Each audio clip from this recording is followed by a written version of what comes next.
Hello, crazy people. Welcome back to Mac Music Review, aka Mac Movie Review, that playlist on Mac Music Review where I talk about movies. And today I'm going to be counting down my top 10 favorite movies of 2023.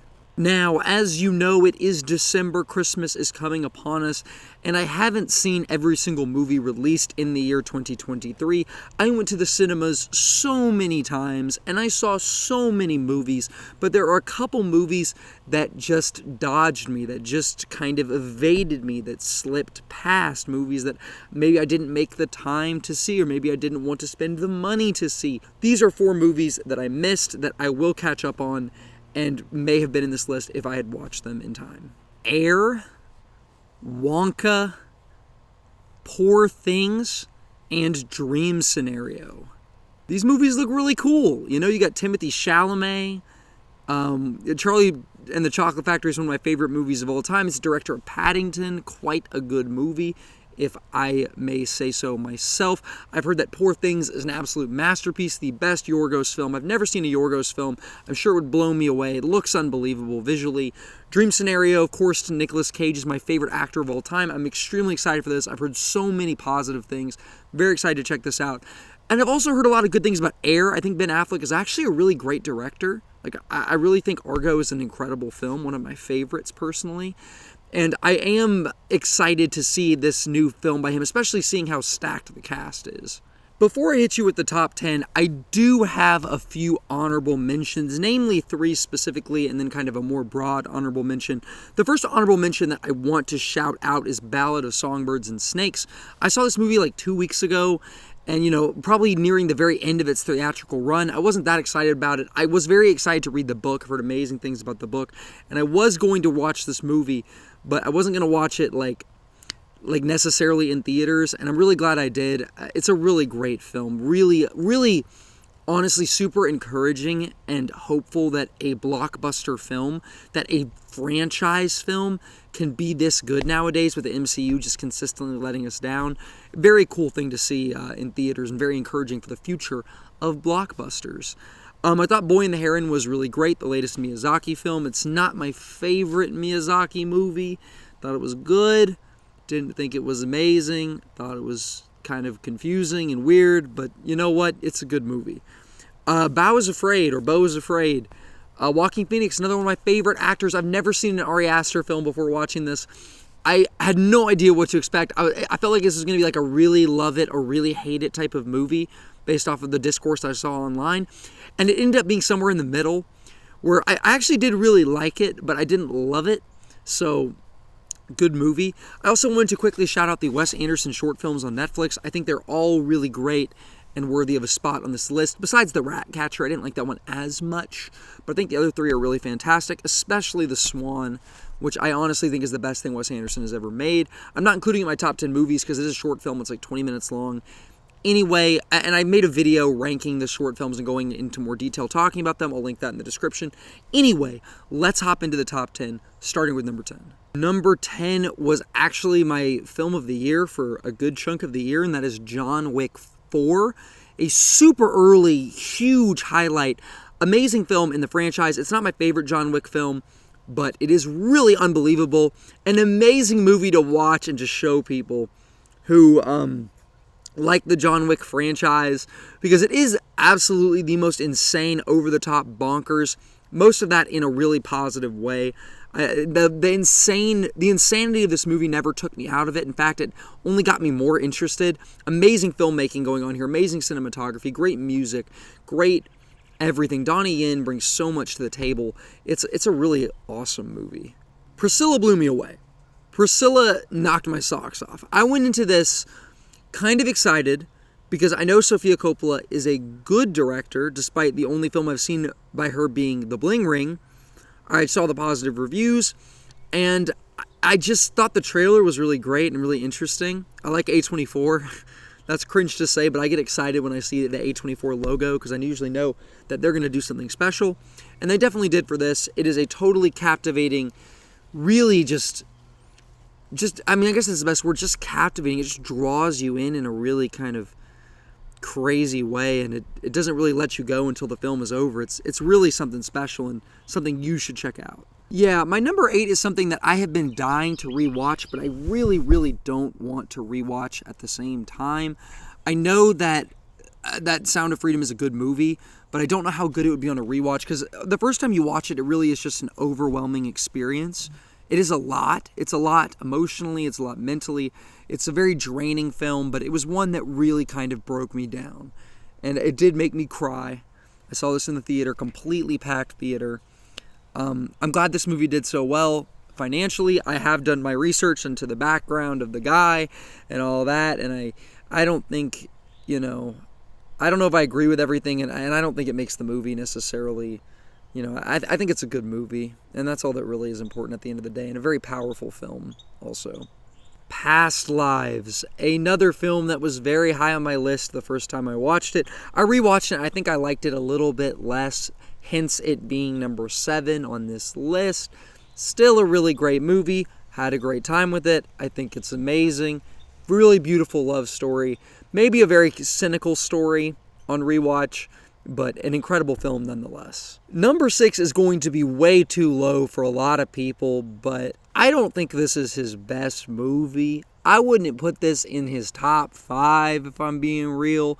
Amazing film, amazing. It is the longest movie I have ever seen, and it is the longest movie I've ever seen. And it feels like it's 2 hours long. I mean, it is unreal, the pacing of this film. It's so interesting investing the entire time. Great performances, especially from Robert De Niro. And Lily Gladstone was great as well. It would have been better if I think there was a little bit more of her in the movie, actually. But it's a really incredible film, and I highly recommend you check it out, even with that preamble being slightly negative. My number 5 is a movie that really, really surprised me. Lady Ballers, from the Daily Wire team, who I thought was completely incapable of having a sense of humor. Like, if they ever put out anything funny, it just feels like you're laughing at them, like Ben Shapiro's terrible movie reviews, or Matt Walsh, his extremely dry humor. It really doesn't feel, or their lack of understanding of culture and their lack of cultural appreciation, all that kind of stuff. But Lady Ballers is hilarious. Huge shout out Jeremy Boring. He was directed the heck out of this thing. I mean, it looks great. Really well edited. Really great performances out of everybody. Besides one character, which I'm not going to diss right now, but there's one really bad performance. But the other performances are great. It's a great movie. It's a hilarious comedy, one of the funniest movies I've ever seen. Probably best comedy of the decade, at least live-action comedy of the decade, because we don't really get any good live-action comedies. All the good comedies now I feel like are animated, but this was an incredible time. So funny. So fun. I caught this one last night, and I'm so glad I did, because it ended up making my top 5. And that is Iron Claw, the new Zac Efron film, also by A24. Dude, blew me away. Blew my mind. Made me cry a lot. I have 4 brothers. I think I'm going to leave it at that. Go watch this movie.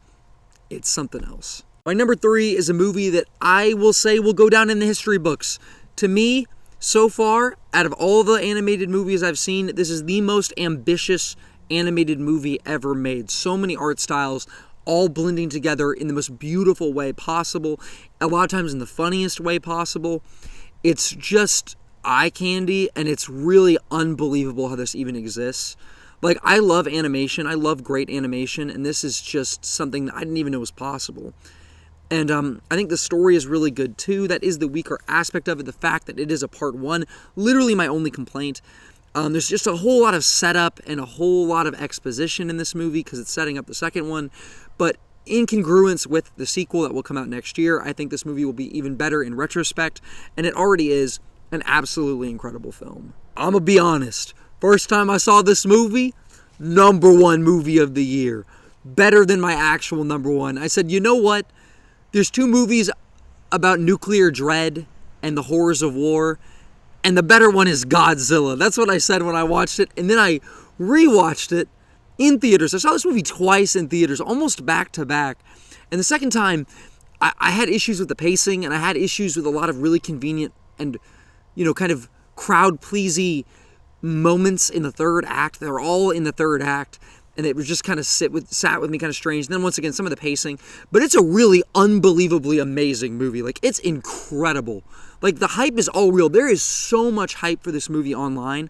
Like, people are so freaking jazzed and hyped about this thing, and they think it's a masterpiece, and I'm with them. I am on that hype train. But my number one is also an extremely hyped up movie that I think is also more than deserving of the hype. Yes, of course, I am talking about the Barbie movie. Nah, just kidding. Get that out of here. Get it out of here. I'm talking about Oppenheimer, the real good movie in the Barbenheimer duology. You know what? It's incredible. It's mind-blowing. It's huge. It's theatrical. I don't know how it would hold up on rewatch. I honestly fear that this movie will go down in my ratings. I gave it a perfect score, 10 out of 10. I think if I rewatch it, I may lower it to a 9 out of 10 because I didn't even fully understand every little thing that happened the first time. It was just such an overwhelming experience, and that ending hit harder than like any moment in any Christopher Nolan movie. There's another moment in the movie that hits almost equally as hard, and I'm not even talking about the Trinity test. I mean, this movie is just unreal, and it has one of the greatest soundtracks I've ever heard in my life. I mean, it is an unbelievable score by Ludwig Göransson, or however you say his name. It's just unreal. And that is, unfortunately, all I have for you guys today. I think that 2023 was a really good year for movies. I honestly don't think it was as good as 2021 or 2022. 2022, right off the bat, everything I saw in 2022, there's so many amazing highlights that were just blew my mind. Like, I gave like 3 10 out of 10 like perfect scores in 2022. And then 2021 I thought was kind of a mid-year for movies, especially looking at the Oscar nominations. But then I watched more movies that were made in 2021, and I discovered that it was also a really incredible year for movies. Like, I went back and I watched Licorice Pizza and Come On, Come On and Drive My Car, and like, I was just like, dang, like this year had way more hits than I realized. So many masterpieces that I just overlooked the first time. So I don't think 2023 is as good as those years, and I have seen a lot of films from 2023, but like I said, there's those 4 films I mentioned earlier, they may be on this list if after I watch them. So, I may update you at some point, but anyway, I mean, you can just follow my Letterboxd. I'm Mac Music Review on Letterboxd if you want to see my, I review everything I watch. So I'm watching movies all the time. I love music. I love movies. Anyway, this outro is getting long, so I'm going to say peace out. I'm going to say Merry Christmas. Have a great rest of your day.